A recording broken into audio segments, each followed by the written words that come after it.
Okay, another concept that I've really enjoyed exploring over the years on guitar is that of extended fretting. I just simply call it right-hand fretting. And for me, this grew out of a frustration of not being able to play the same chord voicings that I heard a piano player play, or even a vocal group. Harmonically, of course, solo pianists have been a big influence on me and my thinking in terms of arranging, especially solo pianists. So the solo piano recordings of Oscar Peterson, Bill Evans, Thelonious Monk, Marcus Roberts, and also vocal groups such as a cappella groups such as Take Six, or any of those Gene Perling arrangements that you would hear in a Singers Unlimited recording or with modern a cappella groups. And what I found really attractive about those harmonic and arranging sensibilities was the way that they would sort of thread through a progression organically, and very with a lot of color and texture, as opposed to just kind of clunking from one chord grip to the next in a way that a lot of guitar players tend to do, either consciously or unconsciously. And also in checking out a lot of these, lush voicings that would be created in a vocal arrangement or by a pianist, two things were evident. One was just a range consideration, and a second one would be using clusters or four-way close voicings. So I discovered that using this extended fretting technique, basically fretting notes with the fingers of your right hand or your plucking hand, that would enable you to at least capture some of these voicings that would otherwise be impossible using the left hand alone in standard tuning. Of course, a lot of people will use alternate tunings. Fingerstyle guitarists love using alternate tunings to play those kinds of expanded ranges and tight cluster voicings. But if you're working primarily in standard tuning, like I do, this can be a really effective technique to add to your playing. So let's take a look at the extended range concept. In the first example, we have two very basic triads. We have an open C major triad, followed by an open D minor triad. Now, if we look at the architecture of these chords, we're not playing any notes on the G string or the high E string. So that means that those notes might be available for a right-hand note. So we're going to take a look at extending our range with a high note. If you listen to a lot of, pianists at the end of the song, they'll have this nice lush chord voicing, whether it's Lyle Mays or Duke Ellington or Bill Evans. They'll just play the chord, and then they'll usually end off with this like beautiful, high note to just kind of close out the chord. And it's very difficult to do that on guitar without using this technique.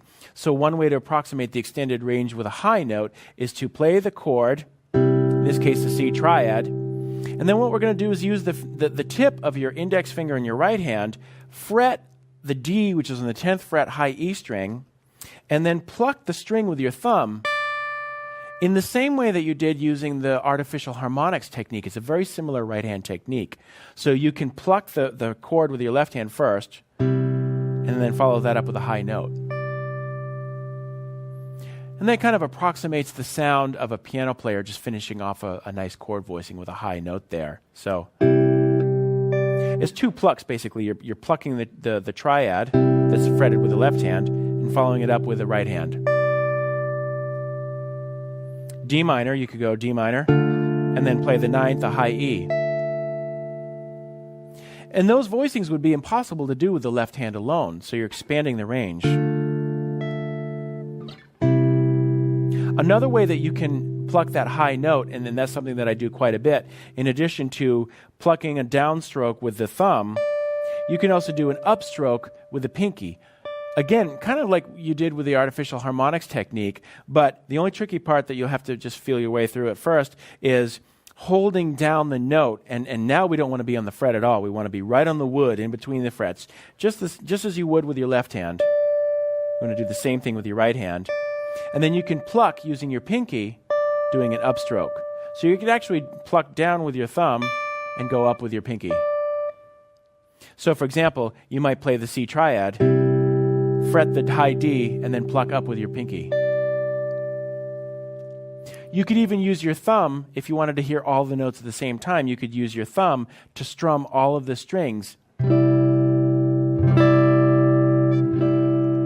So the idea is that if you were to close your eyes, you would never know that there was an extended technique being used. It would just sound kind of like a strum, just like this,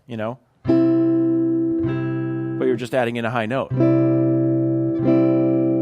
And in that way, it's not as texturally intrusive as tapping. A lot of people will tap notes to get the high register, but as soon as you tap, you're inviting a new texture, a new timbre into the. So if you don't want to interrupt the flow of your music, with the sound of a tap or something like that, then extended fretting is a great way to do that.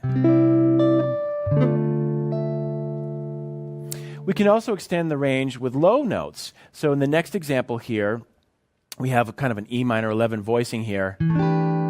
And then if that felt a little empty, if we wanted to hear some bass underneath that, then we can put in some low notes reaching over with the right hand. So it's very common for guitar players, like Tal Fowler would do this all the time, play a chord and then maybe hammer onto the note. That's a nice technique to do. But what I like even better than that, what sounds less obtrusive to my ears, would be to play the chord and then reach over, fret the note, the low G, and then pluck it.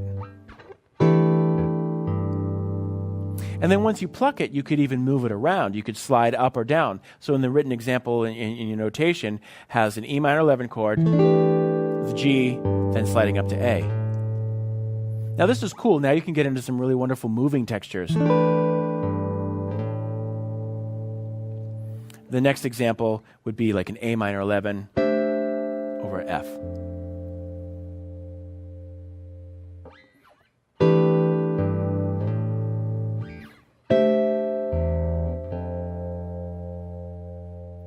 Now your voicings are much more in alignment with a voicing that a pianist might play with that expanded range.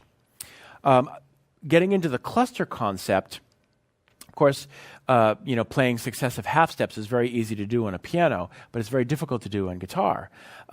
So this technique will enable you to do that.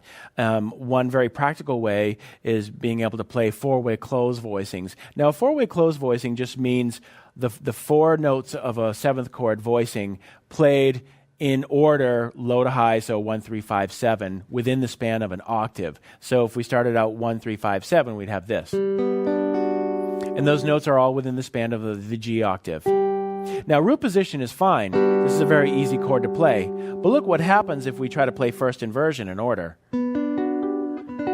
I mean, that's quite a stretch there. It's not very practical. It's hard to do that in real time, or impossible to do it in real time. It's very easy to do it on piano because they're all right. The keys are right next to each other.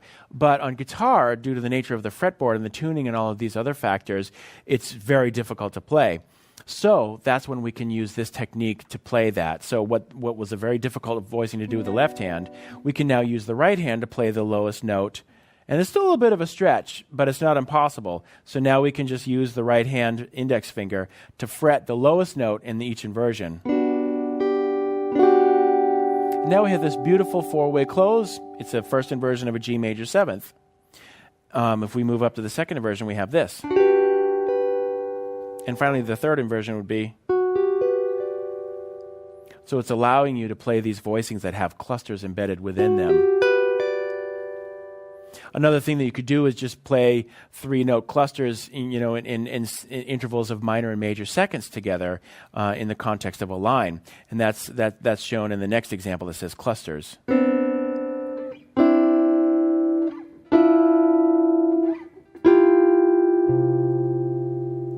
That gives you a nice little effect that's could be part of an introduction or something like that. Now we're working in the key of C major. And we can just play the notes of C major in clusters. So we have 7, 1, 2.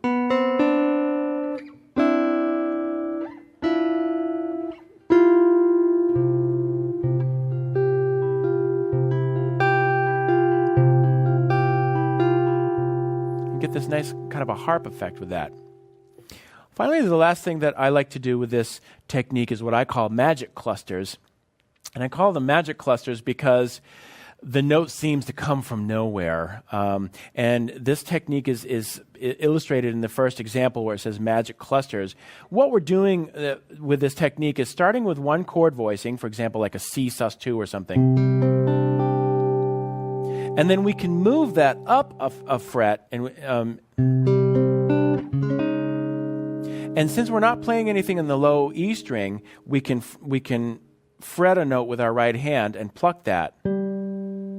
So so what we're doing is retaining the G from the first voicing, and then the next voicing,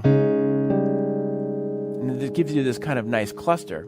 Now, where the magic comes in, it's kind of like a note appearing from nowhere, is if you pluck the first chord voicing and then slide that up, simultaneously fretting the upper note with your right hand, it sounds like something like this.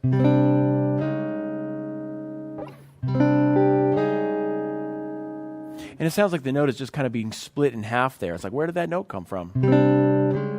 So you just have to get used to sliding and then plucking at the same time. And the next example is, so now you have this.